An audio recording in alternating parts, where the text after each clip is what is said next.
কি দুর্নীতি হয়েছে, বিগত সরকার অনেক দুর্নীতি করেছে বিদায় তারা কিন্তু এই দেশ ছেড়ে পালিয়ে যেতে বাধ্য হয়েছে। কাজেই দুর্নীতির ব্যাপারে আমরা সর্বোচ্চ জিরো টলারেন্স রয়েছি। আমরা যে কোনো বিষয় আমাদের সামনে আসে সেগুলি আমরা তদন্ত সাপেক্ষে অবশ্যই ব্যবস্থা গ্রহণ করব। ধন্যবাদ। আমরা দেখতে আসছি এটাকে, এই খামারিকে কিভাবে আরো উন্নত করা যায় সেই ব্যাপারে আমরা অবশ্যই পদক্ষেপ নেওয়ার জন্যই কিন্তু সরজমিনে দেখতে আসছি আমি। এবং এই যে ইন্ডিয়ার প্রজাতি যে মহিষ, এগুলি ইতিমধ্যেই আমাদের মোররা মহিষ আনা হয়েছে, সেটির দুধের পরিমাণ অত্যন্ত বেশি।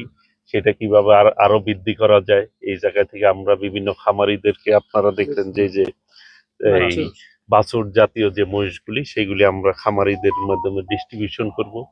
এটা এইভাবেই আস্তে আস্তে সারা দেশে আমাদের বিস্তার লাভ করবে। এবং আপনি যে কোশ্চেনটা করেছেন যে এই ভারতে ওদের দুধের পরিমাণ বেশি হয়, সেই প্রজাতির মহিষও কিন্তু আমরা এনেছি এই জায়গায়।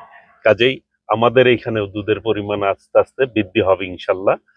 এই যাত্রা আমাদের বিভিন্ন খামারিদেরকে আমরা ট্রেনিং দিচ্ছি, তারা যাতে তাদের খামারিগুলি সঠিকভাবে পরিচালনা করতে পারে সেই ব্যবস্থাপনাও কিন্তু এই জায়গা থেকে শিখিয়ে দেওয়া হচ্ছে।